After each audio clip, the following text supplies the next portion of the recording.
Hey guys, this is Sunday Morning Jetpack, and we wanted to talk to you today about the kinds of masks we wear to cover up our fears of intimacy. There's an intimacy series on deep spirituality, and we wanted to focus on 3 that stood out to us and why we prefer isolation, attention, and activity over intimacy.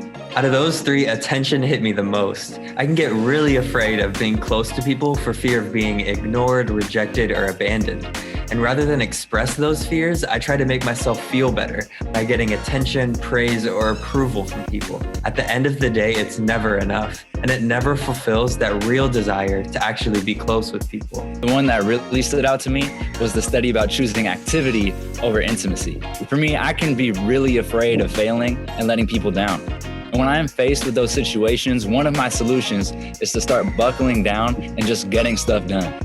And those times my wife or my friends can try to talk to me about what I'm feeling, but I find myself just thinking it's a big waste of time and that the solution to my discouragement and anxiety is just going to be crossing all the items off of my to-do list and just solving all my problems. When that doesn't work, actually, I just throw out a big whatever. I plop myself down on the couch and I just start playing all my beautiful puzzle games on my phone.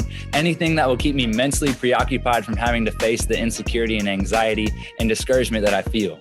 Really though, I just fear that if I slow down enough to let myself feel it, it'll be too much for me to handle. Yeah, no, I definitely use isolation as a mask to cover up my fear of intimacy. I like to see myself as someone who isn't affected easily by things, and so I detach myself from relationships, and so I just become proud and distant. I think if I just stay isolated and don't rely on anyone, then if and when I'm rejected, it won't hurt as much.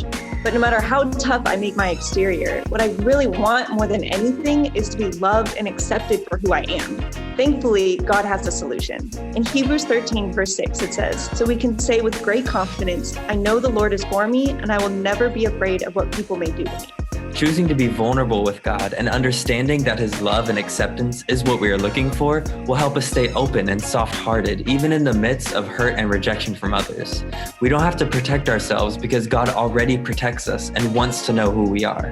There's a great song by Sinead Harnett called "All That You Are" that helps us understand this love that God has for us. She says, "When you're weak, you never want me to know, all because you're just too scared to show all that you are. I want to see, show me your scars, don't hide from me, because I want to be beside you." God desires for us to show Him all that we are. And experiencing that intimacy with God will give us not only the courage, but the desire and freedom to be genuinely ourselves around other people. And that is your Sunday Morning Jetpack.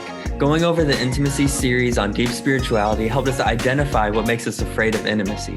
Head over to Deep Spirituality and check out the intimacy series to learn how to take off your mask and embrace real intimacy with God and with friends. See you guys next time.